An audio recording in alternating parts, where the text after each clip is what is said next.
Buenas tardes, quería comentarles que he estado viendo algunos de los trabajos prácticos y más o menos todos están bastante parecidos.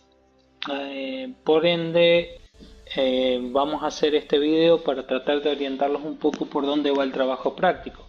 De todas formas, lo voy a seguir corrigiendo para que ustedes puedan ir viendo que está mal y qué es lo que tienen que corregir. Bueno, en cuanto a las respuestas que hay que realizar, hay que tener siempre presente en que estamos ante una determinada materia o que estamos viendo y por ende las respuestas tienen que ir orientadas a esa materia. Cuando hablamos de un sistema, estamos hablando de un conjunto de elementos que se van a comunicar, que van a coordinarse para poder cumplir con un determinado propósito, con un determinado objetivo. Respecto de nuestro punto de vista de sistema de control, obviamente ese propósito será automatizar algún sistema y lograr cumplir con los objetivos en forma autónoma.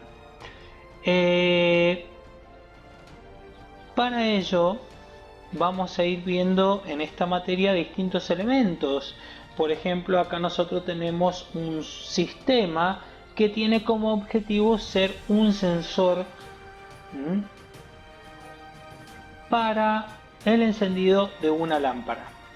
Un encendido automático, cuando disminuye la luz, automáticamente va a encender la lámpara para iluminar un determinado sector. Como verán, está compuesto, acá tenemos su aspecto externo, nosotros lo vamos a ver como un único elemento que tiene tres cables, un cable para donde va conectado la carga y dos cables de alimentación y un esquema de conexión. Básicamente esto es un sistema completo donde directamente va a controlar ese encendido de la carga. Es el objetivo de este sistema. Entonces todos sus elementos, todos sus componentes se van a coordinar con el objetivo de encender automáticamente la luz. Bien, recuerden que los sistemas tienen siempre una determinada misión, un determinado objetivo. ¿A qué se puede aplicar el estudio sistémico? Básicamente a todas las áreas. Es tratar de desmenuzar nuestros sistemas complejos en sistemas más pequeños, analizarlos y después ver cómo interaccionan entre ellos para ver cómo se coordinan y cumplen con los objetivos que tiene el sistema. Traten de ser lo más explícito posible, dar ejemplos cuando tienen al momento que realizar una respuesta. Recuerden que no solamente buscamos una respuesta, sino buscamos que ustedes se puedan expresar correctamente, adecuadamente, tanto oral como en forma escrita. Bien, en cuanto a lo que es un control manual y qué es un control automático. Acá yo he colocado un punto intermedio también que es control asistido. Vamos a emplear un ejemplo que dio uno de sus compañeros en los trabajos prácticos, que es el accionar del agua a través de una canilla. El elemento que voy a utilizar es la canilla y yo la voy a controlar. Estamos hablando desde el punto de vista del control, no del sistema. Voy a controlar esa canilla a través de mi mano. Esto estaríamos hablando de un control manual. Pero estamos hablando de un control manual tanto para el accionamiento como para la función de cuándo dejo que pase o no agua. Yo abro la canilla y cierro la canilla permitiendo que pase agua o no, pero lo voy a determinar en qué instante de tiempo y cuándo lo voy a realizar. Y además voy a realizar la acción. Supongamos un control asistido. Un control asistido, por ejemplo, para la canilla, volvamos al caso de la canilla, supongamos que la canilla es controlada por un motor. donde va accionado por un pulsador. Yo voy a presionar ese pulsador o ese interruptor y el motorcito se va a accionar permitiendo que pase agua o cerrando la canilla y permitiendo que no pase agua. En ese caso el control sigue estando en manos del ser humano. El control no es automático, pero la acción de dejar pasar o no agua es asistida. En realidad la está haciendo otro sistema, ya no la está haciendo el ser humano. En este sentido, lo mismo pasaría si tuviera un control a distancia. Yo puedo determinar cuándo pasa agua y cuándo no. Ahora, un control automático. Supongamos que este agua que se deja pasar se requiere para realizar un determinado proceso.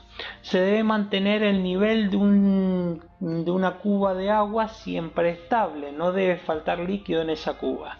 Entonces, la canilla lo que permite es que esa cuba se mantenga siempre llena, que no le vaya a faltar agua. En un primer principio, cuando dijimos el control manual, era el ser humano el que accionaba la canilla cuando miraba que le faltaba agua al tanque y llenaba el tanque.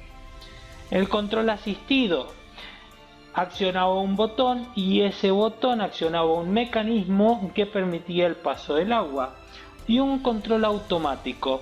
El sistema automáticamente va a determinar cuándo le falta agua al tanque y va a accionar todo el mecanizado o la válvula para que pase agua.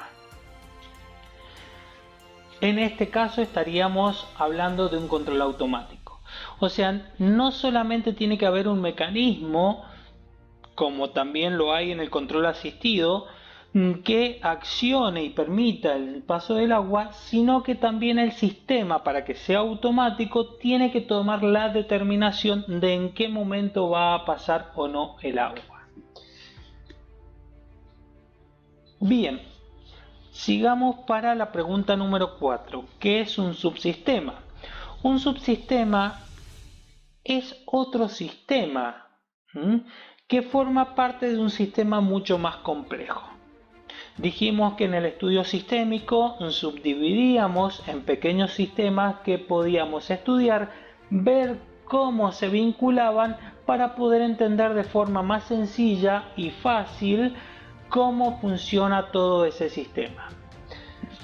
A cada uno de esos pequeños sistemas que nosotros estamos hablando pasa a ser un subsistema. Por ejemplo, nosotros tenemos el sistema respiratorio, el sistema circulatorio, tenemos un montón de sistemas dentro de nuestro organismo que los podemos ir estudiando, el sistema digestivo, que los podemos ir estudiando a cada uno individualmente, pero entre ellos están coordinados y forman todo lo que es el cuerpo humano, que es un sistema en general. El cuerpo humano es el mejor ejemplo para tomarlo de referencia cuando hacemos hincapié en el estudio sistémico y tratamos de ver la analogía entre un sistema de control con lo que son los sensores, los actuadores y cómo se vinculan los distintos sistemas. Bien, vamos al punto número 5 y hasta acá vamos a llegar con este primer video, la pregunta 5A, ¿qué es un sensor? Un sensor es un elemento basado en un transductor. El transductor básicamente permite transformar un tipo de señal en otro tipo de señal distinta o alterar alguno de los parámetros de ella. Entonces, mi señal de entrada puede ser cualquier tipo de señal y mi señal de salida puede ser cualquier otro tipo de señal. Por ejemplo, en un sensor de luz puedo entrar con una señal lumínica y tener a la salida una señal eléctrica. En un sensor de temperatura puedo también tener como señal de entrada la temperatura y a la salida puedo tener o una corriente o una tensión dependiendo del tipo de sensor que yo haya usado. No siempre voy a tener que va a ser el mismo parámetro de salida. Bien, para que esto ya vamos a ver que tiene dos enfoques. El sensor puede trabajar propiamente dicho como sensor, o vamos a ver que puede estar actuando como un comando. Es dos funciones que puede tener el sensor. Pero siempre fíjense que tienen que hacerlo pensando en que estamos dentro de un sistema de control. Hay que empezar a abrir un poco la cabeza hacia lo que son los sistemas de control y contestar todas las preguntas que se han realizado lo más clara posible, y siempre tratando de enfocar en la materia en la cual estamos. Hay algunas preguntas que son contestadas, ya más adelante van a ver el caso de lo que es una interfaz, etcétera, un comando, o una instrucción o lo que sea. Van a ver que son contestadas con respuestas que son correctas pero en otro área. Es muy común que me contesten con respuestas que corresponden a informática y no a sistema de control.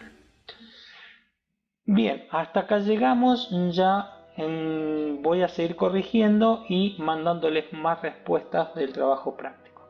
Una aclaración: el trabajo práctico, yo mando una devolución con una nota. Si ustedes lo corrigen y lo reentregan, esa nota es modificada. El objetivo es que vayamos aprendiendo y mejorando los trabajos prácticos para ir aprendiendo. Nos vemos.